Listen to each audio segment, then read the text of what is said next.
যে বাবা মা তাদের কন্যাকে হারিয়েছেন তাদের মনের মধ্যে যে যন্ত্রণা এবং আগুন থাকবে, ফলে তাদের কোনো না কোনো বক্তব্যের পরিপ্রেক্ষিতে সবসময় আরও কোনো বক্তব্য থাকবে, এটা ভাবাটা ঠিক নয়।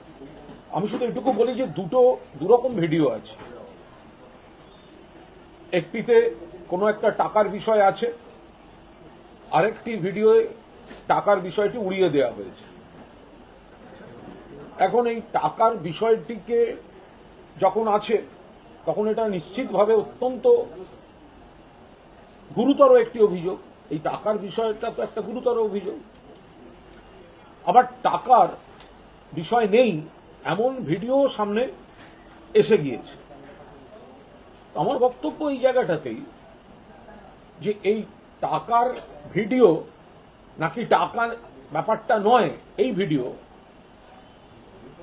এই উত্তেজনাটা আমাদের মধ্যে না রেখে, যেহেতু এটা অত্যন্ত গুরুত্বপূর্ণ একটি বিষয় এবং গুরুতর অভিযোগ, প্রশ্নটা হচ্ছে সিবিআই এর গোয়েন্দারা যখন পরিবারের কাছে গিয়েছিলেন তখন তারা এই টাকার কথাটা বলেছিলেন না বলেননি? কোন ভিডিও সামনে এলো, কোন ভিডিওয়ে টাকার কথা আছে, কোন ভিডিওয়ে টাকার কথা নেই, কোন ভিডিওয়ে টাকার কথা অস্বীকার করা আছে? আবার যারা বলছেন ভয়ঙ্কর অভিযোগ টাকার বিষয় এসছে, আমার বক্তব্য এই চাপানুতরের বাইরে এরকম একটা স্পর্শকাতর ইস্যুতে এটা মূল প্রশ্ন বা মূল কৌতূহল হচ্ছে সিবিআই এর গোয়েন্দারা তদন্ত কে করছে? সিবিআই। তো সিবিআই এর গোয়েন্দারা যখন নির্যাতিতা এবং নিহত মেয়েটির বাড়িতে গিয়েছিলেন তখন বাড়ির লোকেরা তাদেরকে টাকা দিয়ে মুখ বন্ধ করার চেষ্টা হয়েছিল, এই স্টেটমেন্টটা সিবিআই কে দিয়েছেন না দেয়নি? আন্দোলনের মঞ্চে কি বলছেন আমি এর মধ্যে ঢুকতে চাই না, কারণ এই পরিবারের প্রতি আমার পূর্ণ সহানুভূতি, সহমর্মিতা এবং ন্যায় বিচারের দাবিতে সহমত রয়েছে, কিন্তু এ নিয়ে বিভ্রান্তির কোনো অবকাশ নেই। আমি এই জায়গাটা শুধু জানতে চাই যে একবার শুনছি টাকার বিষয়টা আছে, একবার একটা ভিডিও বলছে টাকার বিষয়টা নেই, আবার টাকার বিষয়টা নেই যে ভিডিও সেই সম্পর্কেও কিছু কথা বলা হয়েছে। আমি বলছি এখন এই কোনটা ঠিক কোনটা ভুল এটা আপনি আমি আমরা কেন তর্ক করতে যাব? বিষয়টা হচ্ছে টাকার অভিযোগটা অত্যন্ত মারাত্মক অভিযোগ, এবং উর্দি পরা অবস্থায় অন ডিউটি কোনো পুলিশ অফিসার যদি এই পরিবারকে টাকার অফার করে থাকেন ওইরকম একটা ভয়ঙ্কর দিনে, তাহলে সেটা নিশ্চিতভাবে অত্যন্ত গুরুত্বপূর্ণ। এখন দেখার বিষয় বা জানার বিষয় ভিডিওতে কি হলো, আন্দোলনকারীদের মঞ্চে বসে কি বললেন এটা বিষয় নয়। বিষয় হচ্ছে সিবিআই যখন তদন্ত করতে তাদের বাড়ি গিয়েছিলেন তখন তারা এই টাকা দিয়ে মুখ বন্ধের অভিযোগটা সিবিআই কে করেছেন না করেননি? যদি করে থাকেন তাহলে সিবিআই এতদিন কনসার্নড অফিসারকে ডেকে জিজ্ঞাসাবাদ করেনি কেন? আর যদি না করে থাকেন তাহলে এতদিন ধরে সিবিআই তদন্ত চলছে, সিবিআই তাদের বাড়িতে গিয়েছেন, কথা বলার অবকাশ রয়েছে, সংবাদ মাধ্যম সবসময় সঙ্গে সহযোগিতা করছেন, তাহলে সেটা এই মারাত্মক অভিযোগটা গতকাল আন্দোলনের মঞ্চে বলতে হলো কেন? ওটা তো অনেক আগে সিবিআই কে বলার কথা। যদি বলে থাকেন তাহলে সিবিআই এর উচিত ছিল কনসার্ন পুলিশ অফিসারকে সামান করে তাকে জিজ্ঞাসা করা।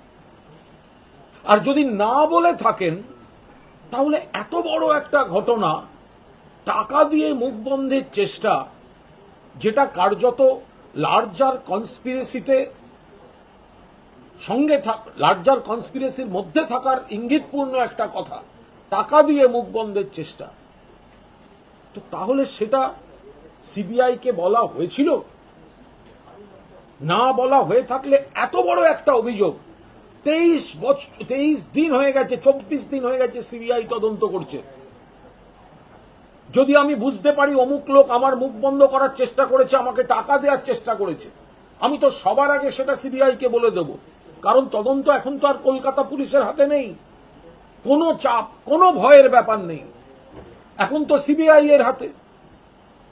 তাহলে যেটা আন্দোলনকারীদের মঞ্চে বসে বলা যায়, তাহলে সেটা সিবিআই তদন্তকারীদের সামনে বলা হয়নি কেন? আর সিবিআই এর তদন্তকারীদের সামনে যদি না বলা হয়ে থাকে, তাহলে সেটা আন্দোলনের মঞ্চে বলা হচ্ছে কেন? নির্যাতিতার পরিবার, তার বাবা, তার মাকে আমি পূর্ণ শ্রদ্ধা সম্মান জানাই। তাদের যন্ত্রণা, তাদের মধ্যে জমে থাকা আগুন এবং তাদের ন্যায় বিচারের দাবি আমি সহমত। আমি নিজে ফোন করেছিলাম, তার বাবার সঙ্গে আমার কথা হয়েছে, তার বাবার সঙ্গে আমার হোয়াটসঅ্যাপ বিনিময় হয়েছে।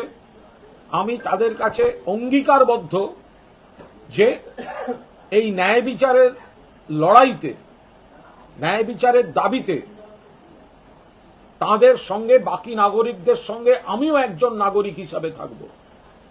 কিন্তু আমরা সবাই খেয়াল রাখব যাতে মূল তদন্তের জায়গাটায় থাকে, তার থেকে যেন অভিমুখ সরে না যায়।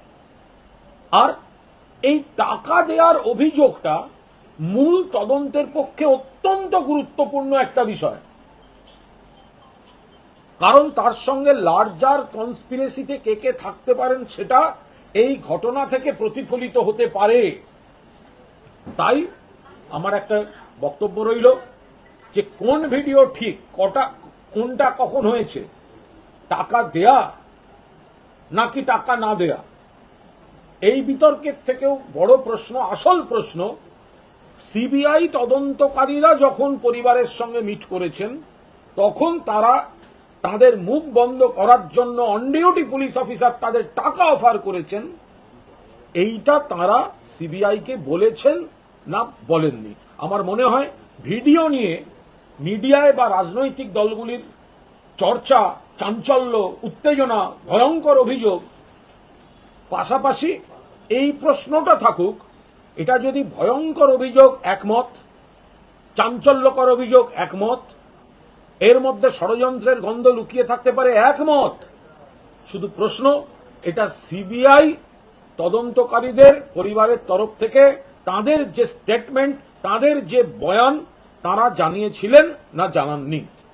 মা বাবা বলছেন যে জোর করে ভিডিওটা করিয়ে নেওয়া হয়েছে। আমি আবার বলছি, এটা বলছেন তদন্তের 24 দিন পরে। আমি নির্যাতিতা মেয়েটির বাবা মার কোনো প্রশ্নের উত্তর দিতে চাই না, কারণ তারা অত্যন্ত যন্ত্রণার মধ্যে আছেন। তাদের কোনো বিতর্কে কোনোভাবে তারা থাকুক বা তাদের কথার উপরে কোনো কথা বলা, এটা আমি কোনো অবস্থাতে চাইছি না।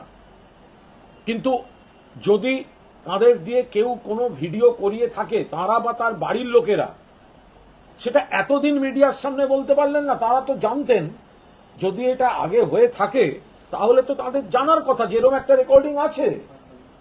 তাদের চাপ দিয়ে কোট আনকোট চাপ দিয়ে ভিডিও করানো হয়েছিল, এটা তো আর কেউ জানা না থাকলেও কোট আনকোট তারা জানতেন।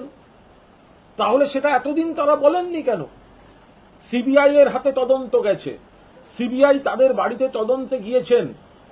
আমাদের এটাই জানার কৌতূহল, এই অভিযোগটা, অর্থাৎ অন ডিউটি কোনো পুলিশ অফিসার উর্দি পরা অবস্থায় টাকা দিয়েছেন মুখ বন্ধ করার জন্য, এবং পরে তাদেরকে দিয়ে বলানো হয়েছে না টাকা দেয়নি, মানে এই ধরনের ঘটনা ঘটেনি, এই বিষয়টা তারা সিবিআই কে দেয়া বয়ানে বলেছেন না বলেননি। এর থেকে তো অনেকটা স্পষ্ট হয়ে যাবে এই বিভ্রান্তিটা। তাহলে এক, কোন অফিসার উর্দি পরে টাকা অফার করেছেন? দুই, কোন সেই ব্যক্তি যারা পরবর্তী ভিডিওটিতে তাদের জোর করেছেন, চাপ দিয়েছেন বলার জন্য?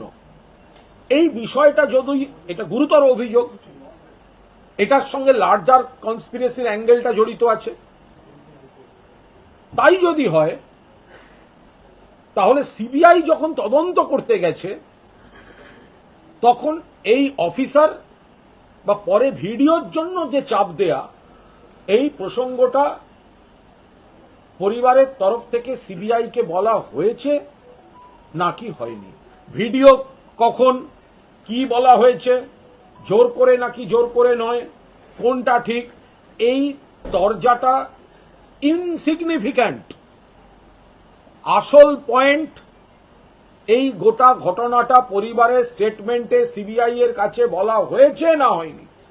যদি না বলা হয়ে থাকে তাহলে এত বড় গুরুতর ঘটনা কেন সিবিআই কে বলা হয়নি?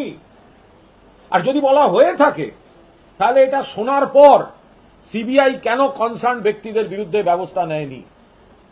দাদা, কালকে বলা হচ্ছে যিনি নির্যাতিতার মা তিনি দুঃখ করে বলছেন যে শেষকৃত্যের টাকাটাও দিতে পারলেন না বাবা। এটা কতটা দুর্ভাগ্যজনক? অত্যন্ত দুর্ভাগ্যজনক, কষ্টের।